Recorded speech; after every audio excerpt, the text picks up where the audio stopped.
2018 সালে পঞ্চায়েত নির্বাচনে তৃণমূল কর্মীকে খুন করার ঘটনায় 7 জনকে যাবজ্জীবন সাজা দিল বারাসাত আদালত। 2018 সালের পঞ্চায়েত ভোটের শেষ বেলায় হাবড়ায় তৃণমূল পার্টি অফিসে ঢুকে তৃণমূল কর্মী বিপ্লব সরকারকে গুলি করে খুন করে দুষ্কৃতীরা। এই ঘটনায় মোট 9 জনকে গ্রেপ্তার করেছিল পুলিশ। মামলা চলাকালীন যারা জামিন পায় তাদের মধ্যে একজন অভিযুক্ত সুজিত দাস পলাতক। আজ এই মামলায় 7 জনকে দুপুর 2টো নাগাদ যাবজ্জীবন সাজার নির্দেশ দেয় বারাসাত আদালত। আর পলাতক সুজিত দাসকে অভিযুক্ত করলেও তার অনুপস্থিতিতে তার বিরুদ্ধে অ্যারেস্ট ওয়ারেন্ট জারি করা হয়। তাকে গ্রেপ্তারের পর তার বিরুদ্ধেও সাজা ঘোষণা করা হবে।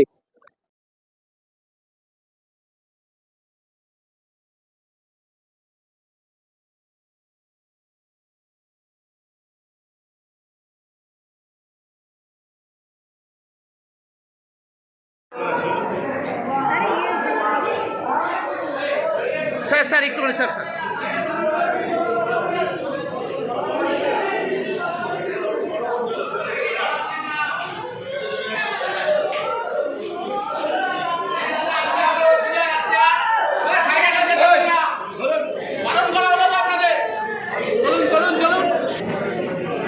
চলো ওই ছটা ঢোকান আগে।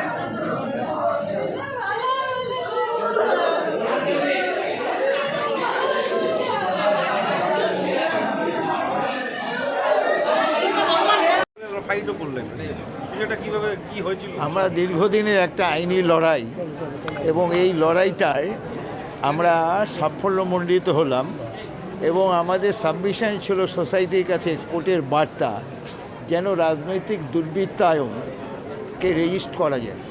এবং আমরা এই দীর্ঘ আইনি লড়াইতে যে 7 জন আসামির আজকে সাজা হয়েছে আমরা অত্যন্ত আনন্দিত এবং আমাদের পক্ষে যারা লড়াই করেছিলেন সে আইনজীবী বন্ধুদের কাছে আমরা অত্যন্ত কৃতজ্ঞ যে আইনি লড়াইয়ের মাধ্যমে আমরা সোসাইটিকে এই বার্তা দিতে পেরেছি যে দুষ্কৃতকারীরা রাজনীতিতে শেষ কথা বলবে না।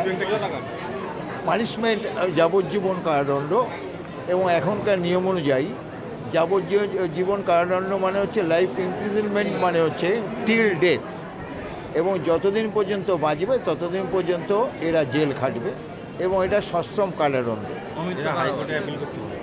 হাইকোর্টে তো লিবার্টি আছে, ফান্ডামেন্টাল রাইট এদের, এরা হাইকোর্টে নিশ্চয়ই এই ব্যাপারে অ্যাপিল করতে পারে। যে কোনো মানুষ ভারতবর্ষের নাগরিকেরই হাইকোর্টে অ্যাপিল করার অধিকার আছে।